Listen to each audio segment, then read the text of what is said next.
Out only to reveal terrifying secrets, what you are about to watch will send cold shivers down your spine. Sit close as we delve into Mother Teresa's heartbreaking ordeals and terrifying secrets that have shaken the world to its foundation. Chapter 1: Mother Teresa. Mother Teresa, also known as Saint Teresa of Calcutta, was a Catholic nun and missionary who dedicated her life to serving India's poorest of the poor. She founded the Missionaries of Charity in 1950, a religious congregation dedicated to caring for the sick, the hungry, the homeless, and the dying. She and her sisters opened orphanages, hospices, and clinics, providing compassionate care and support to those in need throughout India, Africa, America, and other parts of the world. Her life was marked by charity, love, care, compassion, self-denial, altruism, and fervent devotion to God. She denied herself marriage and all forms of recognition, including the monetary rewards accompanying the Nobel Peace Prize she won in 1979. She directed that the money be donated to care for people in the Missionaries of Charity's orphanages and elderly homes. But was Mother Teresa's life always perfect, both spiritually and physically? Certainly, a woman of global impact and influence was perceived as perfect, without any affliction. The devil has always tried to undermine people of good virtue like Mother Teresa by afflicting her faith, which has caused people to doubt her faith and works and question if she was flawless, as most of her writings were revealed after her death. Well, it turns out there is more to what we all knew and heard about her. What other terrifying revelations have we just found out about her? Keep watching. Mother Teresa is one of the devoted saints of the past who experienced the dark night of the soul. The dark night of the soul is a spiritual hypothesis that refers to a period of severe inner struggle, doubt, and feelings of spiritual emptiness or separation from God. It is often associated with the Spanish mystic and poet Saint John of the Cross, who wrote about his own experiences of spiritual desolation in his poem The Dark Night. Saint Francis of Assisi, the beloved saint known for his deep love of nature, simplicity, and devotion to God, is said to have experienced his own dark night of the soul. Although historical records do not provide a detailed account of this experience, it is believed that Saint Francis experienced periods of spiritual desolation and inner struggle in his quest for a closer relationship with God. During these dark nights, Saint Francis may have felt abandoned, doubtful, or spiritually dry. He endured these challenges with faith, perseverance, and prayer, ultimately emerging from them with a deeper understanding of God's love and a stronger commitment to his spiritual path. Will it be the same with Mother Teresa? Mother Teresa's dark night of the soul refers to a period of spiritual desolation she experienced during which she felt an extreme sense of spiritual emptiness and doubt in her faith. This inner struggle lasted for decades, during which she continued her humanitarian work despite feeling disconnected from the presence of God. Her perseverance through this profound spiritual trial has made her an enduring symbol of faith and resilience. This period of Mother Teresa's life lasted for decades. It was characterized by internal struggles, hopelessness, and desolation as she grappled with doubts about God's existence, the meaning of her faith, and whether her actions were helping humanity. Her private letters and conversations with her confessors later revealed these inner turmoils and desperation. Mother Teresa died on the 5th of September, 1997. Since then, new information has begun to surface concerning the details of her interior life. This information surprised and even shocked many who had lived close to her for years and thought they knew her well. For it now emerges that, in marked contrast to the shining external radiance of Mother's presence among us, her inner world, the unseen hidden places of her mind and heart, were for many years unto our great bewilderment caverns of seeming emptiness, zones of almost total darkness. No wonder she could exclaim in a letter written once to a priest, "If I ever become a saint, I will surely be one of darkness." This darkness was not an experience of depression or despair, rather, it was the shadow cast in her soul by the overwhelming light of God's presence. God was utterly present yet utterly hidden. His intimate, purifying love was experienced as a devastating absence and even, on occasion, as a complete abandonment. On the 17th of May, 1964, she described the state of her soul with these astonishing words: to be in love and yet not to love, to live by faith and yet not to believe, to spend myself and yet be in total darkness. And again, some years earlier, on the 28th of February, 1957, she wrote, "There is so much contradiction in my soul, such deep longing for God, so deep that it is painful, continual suffering, and yet not wanted by God, repulsed, empty. No faith. No love. No zeal. And heaven means nothing. It looks like an empty place, yet this torturing longing for God." Apart from the revelations concerning the dark night that Mother Teresa endured for so long, one other remarkable secret that has come to light since she died in 1997 is a secret that she tried for years to keep hidden with characteristic modesty. As well as being a woman of enormous practical kindness, Mother Teresa also received a series of mystical visions and expressions. She experienced these graces immediately or almost immediately before beginning her work in the slums for the poorest of the poor. Jesus asked her directly and most vividly to change her life utterly and requested that she establish a new religious society or community of nuns. "I want Indian nuns, missionaries of charity, who would be my fire of love amongst the poor, the sick, the dying, and the little children." In 1946, Mother Teresa wrote, "In all my prayers and holy communions, he is continually asking, 'Wilt thou refuse?'" At the thought of what was being asked of her and conscious of her littleness and weakness, Mother Teresa replied, "My own Jesus, what you ask is beyond me. I can hardly understand half of the things you want. I am unworthy. I am sinful. I am weak." But by way of response to these words, at some point later in the interchange between them, she hears Jesus saying to her, "You are, I know, the most incapable person, weak and sinful, but just because you are that, I want to use you for my glory. Wilt thou refuse?" And again, "Fear not, it is I who am asking you to do this for me. Fear not, even if the whole world is against you, laughs at you, your companions and superiors look down on you. Fear not, it is I in you, with you, for you." Mother Teresa felt a profound sense of emptiness and loneliness during her darkest moments, even as she cared for the poor and sick in Kolkata. She described feeling like she was living in a state of darkness and that God was distant or absent from her life. Despite these struggles, Mother Teresa continued with her persistent work and relentless trust in God's plan. The reality of being chosen for this particular work in this particular way was a matter of continual astonishment to Mother Teresa. She remarked on 3 or 4 occasions, "In this age, more than in any other, God wants to use nothing." Nothing, I discovered, was a word she often liked to use. On another occasion, she declared, "Father Paul, when you discover your nothing, rejoice." Here, as much as the accent of joy, the note of liberation is speaking. What Mother Teresa means by being nothing is in no way connected to the cold imprisonment of self-mistrust or what is now called low self-esteem. Mother Teresa says, "People are drawn to God when they see my strong faith." Is this not deceiving people? More than once in her private writings, Mother Teresa put this question to herself with manifest bewilderment. The root cause of her bewilderment was the marked contrast between, on the one hand, the fountain or river of blessing which seemed to pour out through her to others from God, and on the other hand, the utter coldness, darkness, and aridity of her interior spirit. On one occasion, Mother Teresa confessed, "When I open my mouth to speak to the sisters and people about God and God's work, it brings them light, joy, and courage, but I get nothing out of it. Inside, it is all dark and feeling that I am cut off from God."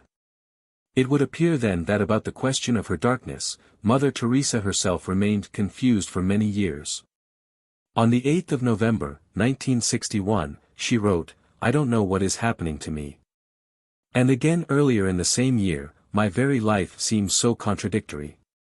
No wonder she could on one occasion find herself praying, "Jesus, don't let my soul be deceived, nor let me deceive anyone."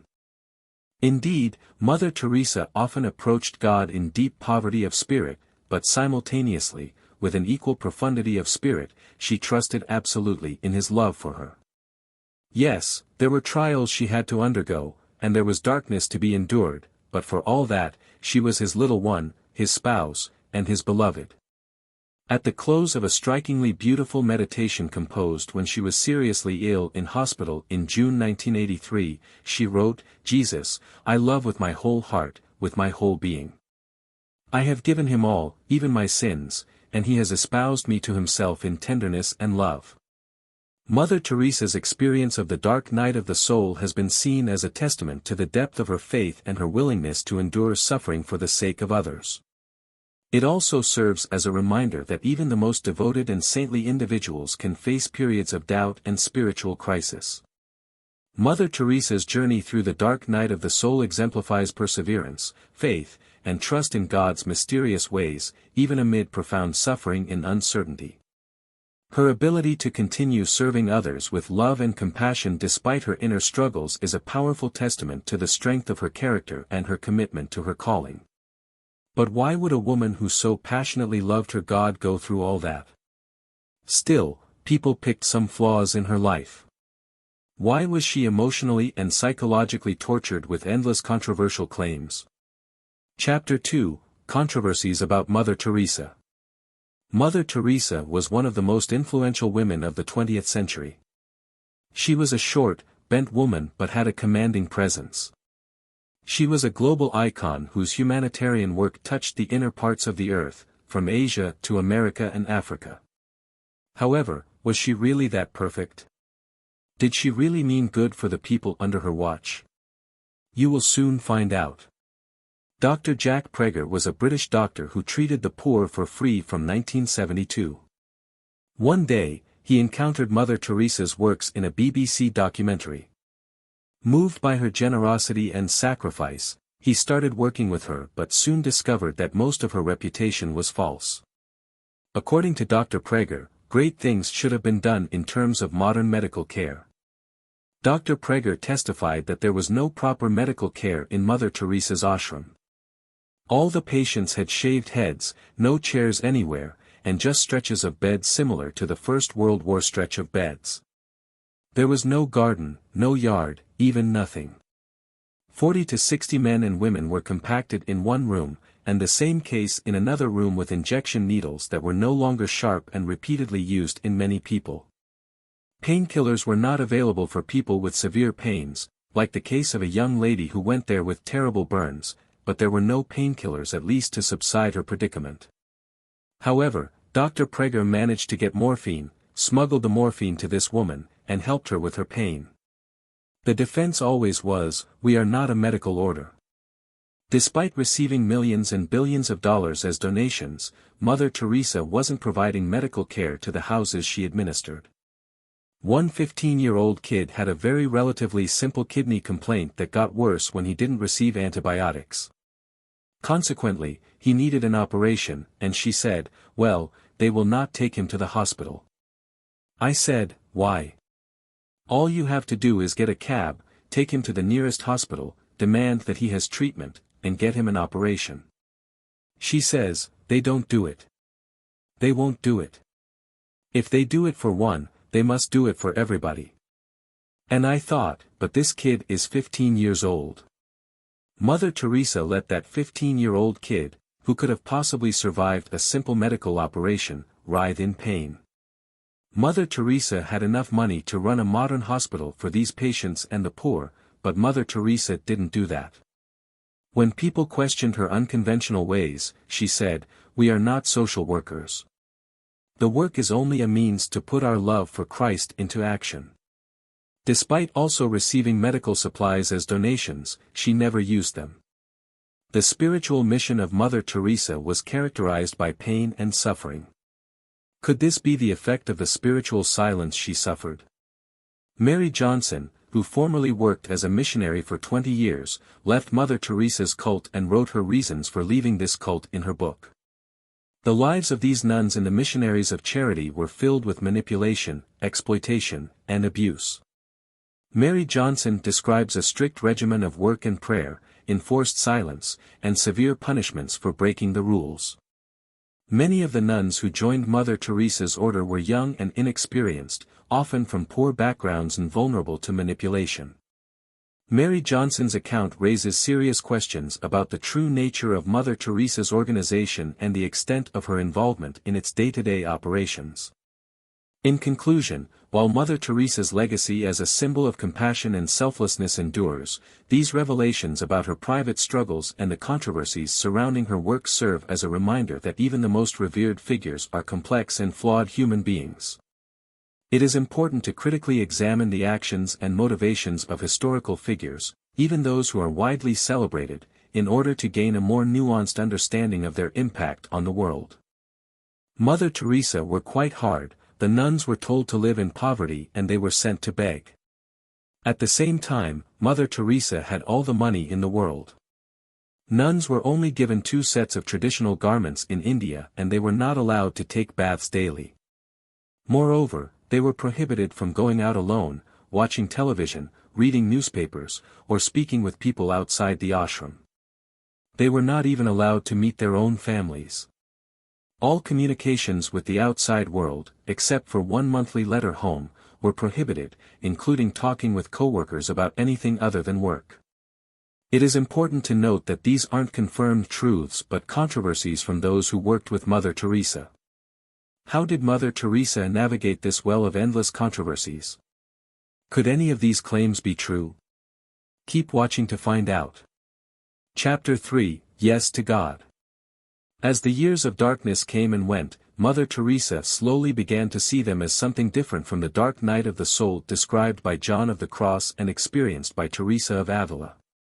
She concluded that it was an essential part of her vocation as a missionary of charity. Even as a teenager in Skopje, Teresa longed to serve the poor. When she became a missionary nun, she spent her Sundays roaming the slums around the Loreto compound, bringing relief to the poor. When she received the call within a call, she dedicated the rest of her life to giving the poor, the sick, the lonely, and the dying the love the world had denied them. Moreover, she voluntarily took on their poverty as her own. Teresa dedicated her life to this work because she believed that Christ demanded it of her. As she often said, when she cared for the poor and the sick, she ministered to Christ in his distressing disguise, the Christ who thirsted. It was inevitable, given that she shared in the suffering of the people she served, that she eventually discerned her inner poverty as a share in the suffering of Christ himself. She remembered the oath she'd made back in 1942 never to deny God anything he asked of her, and she realized that loyalty to the oath meant embracing God's withdrawal. We must know exactly what is in our yes to God. Yes means I surrender totally, fully, without counting the cost. It meant accepting whatever God gave and giving whatever God chose to take away. For Teresa, it meant accepting the burden of Christ's passion. When she was allowed that insight into the nature of her darkness, she recognized it as an inevitable aspect of the call within a call. She would go so far as to say that she loved the darkness because it was a very, very small part of Jesus' darkness and pain on earth. Mother Teresa wholly focused on her mission of serving the poorest of the poor. Endowed with a kind heart and human empathy, she was never a standoffish person.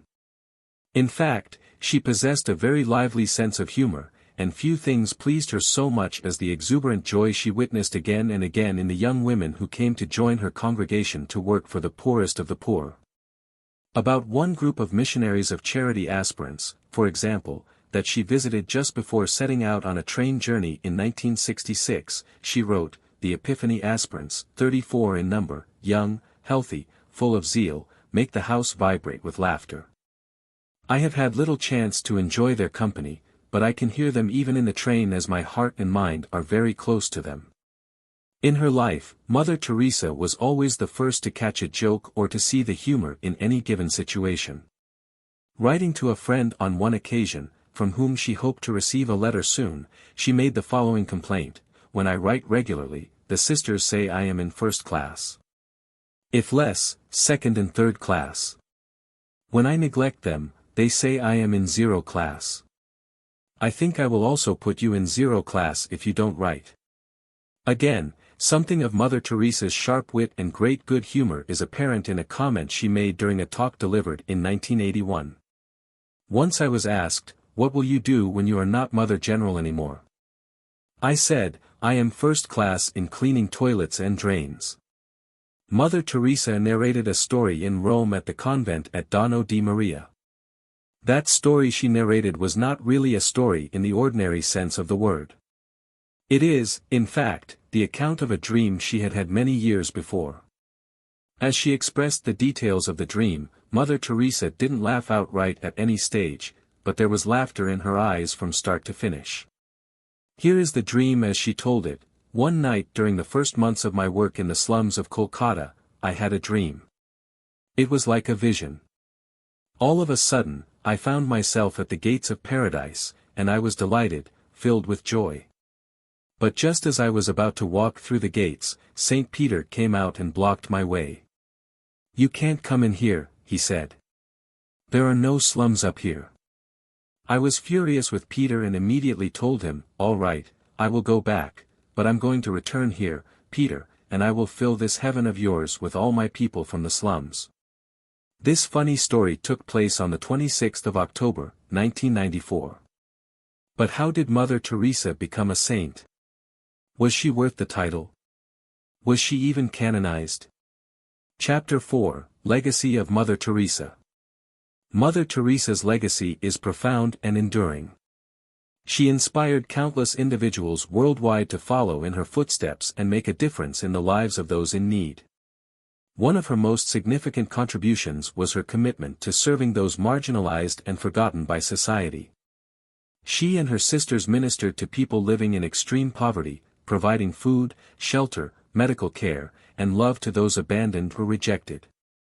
Mother Teresa believed that every person deserved dignity and respect regardless of their circumstances, and she worked tirelessly to alleviate their suffering. Mother Teresa's work extended beyond physical care to encompass spiritual nourishment. She believed that the greatest poverty in the world was not material deprivation but spiritual emptiness and loneliness.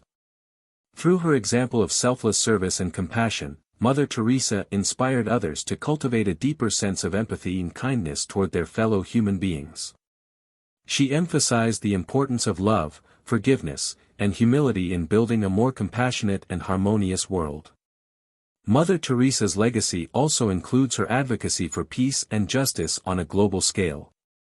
As a Nobel Peace Prize laureate, she spoke out against war, violence, and injustice, calling for reconciliation and understanding among nations and religions. Mother Teresa believed that true peace could only be achieved through love and compassion, and she encouraged individuals to work together for the common good. In addition to her humanitarian work and advocacy efforts, Mother Teresa's legacy lives on through the Missionaries of Charity, which the Missionaries of Charity continues to serve the poor and needy in more than 130 countries worldwide. The organization runs homes for the sick, disabled, elderly, and homeless, as well as orphanages, schools, and soup kitchens. Mother Teresa's example has inspired countless individuals to volunteer their time and resources to help those in need, creating a ripple effect of kindness and generosity that transcends borders and cultures. Mother Teresa passed away on September 5, 1997, but her legacy is a beacon of hope and compassion in a world often plagued by suffering and division. Her life serves as a reminder that even the smallest acts of kindness can make a significant difference in the lives of others. Mother Teresa's legacy challenges us to look beyond ourselves and reach out to those most vulnerable and in need, embodying the true spirit of service and love she exemplified throughout her life. Teresa's final years were ones in which poor health and physical suffering became her daily burden. Just a few months before her death, suffering from heart failure and pneumonia, she lay in a hospital bed unable to speak because of the bronchial tube that had been inserted to help her breathe. She tried to communicate with her caretakers by writing on slips of paper but was too weak to do so. Finally, mastering all her strength, she could scrawl, "I want Jesus." Mass was celebrated in her hospital room, and she was able to take a small amount of the consecrated wine. Given her decades of living without a sense of Christ's presence, it's not too much to conclude that she also meant she wanted the darkness of God's withdrawal to end. She'd spent over 50 years reliving Christ's passion. If it was God's will that she suffered, so be it, but she longed for it to end. In 1962, in the second decade of her sense of abandonment, Teresa wrote something that anticipated her later understanding of her vocation to suffer the passion of Christ. If I ever become a saint, I will surely be one of darkness. I will continually be absent from heaven to light the light of those in darkness on earth. This is an extraordinary thing because it suggests that Mother Teresa was willing to relinquish the joy of heaven for the sake of those of us who also lie awake in the night wondering where God has gone. No one would deny that the diminutive nun who served Christ in his distressing disguise for over 50 years deserved some rest, but Teresa thought otherwise. Her lifelong dedication to serving God in his people was, as far as she was concerned, only an apprenticeship for her real work after she died. Chapter 5, Canonization of Mother Teresa. The canonization of Mother Teresa on September 4, 2016, was a momentous occasion that marked the climax of a long and meticulous process that recognized her extraordinary life of service and devotion to the poor and marginalized. She was born Agnes Gonksa Bojaxiou in Skopje, Macedonia, in 1910. Mother Teresa felt a calling to serve others from a young age. At 18, she joined the Loreto Sisters and traveled to India, where she took her final vows and became known as Sister Teresa. Mother Teresa's journey to sainthood began with her tireless work in the slums of Kolkata, India, where she founded the Missionaries of Charity in 1950. The organization focused on providing care and support to the poorest of the poor, including the sick, orphaned, and dying. Mother Teresa's selfless dedication to serving others earned her international recognition and numerous awards, including the Nobel Peace Prize in 1979. Despite her fame and accolades, Mother Teresa remained humble and focused on her mission of love and compassion. She once said, "Not all of us can do great things, but we can do small things with great love." This simple yet profound philosophy guided her work and inspired countless others to follow in her footsteps. Mother Teresa's canonization procedure began shortly after she died in 1997. The Catholic Church carefully examined her life, writings, and works to ensure that she met the criteria for sainthood. One key requirement for canonization is the verification of miracles attributed to the candidate's intercession. In Mother Teresa's case, 2 miracles were officially recognized: the healing of a tumor in an Indian woman and the healing of a Brazilian man with multiple brain abscesses. On September 4, 2016, Pope Francis declared Mother Teresa a saint during a solemn ceremony at the Vatican. The canonization of Mother Teresa was a cause for celebration not only for Catholics but for people of all faiths and backgrounds who admired her unwavering commitment to serving the poor and vulnerable. Saint Teresa of Kolkata, as she is now known, continues to inspire millions around the world with her example of love, compassion, and selflessness. The canonization of Mother Teresa was a fitting tribute to a remarkable woman whose life embodied the values of faith, service, and humility. By recognizing her as a saint, the Catholic Church honored her legacy and provided a shining example for future generations to emulate. Saint Teresa of Kolkata's message of love and compassion remains as relevant today as it was during her lifetime, reminding us of the power of kindness and selflessness in making the world a better place. Thanks for watching this video. While you're still here, check out the other videos you see on your screen.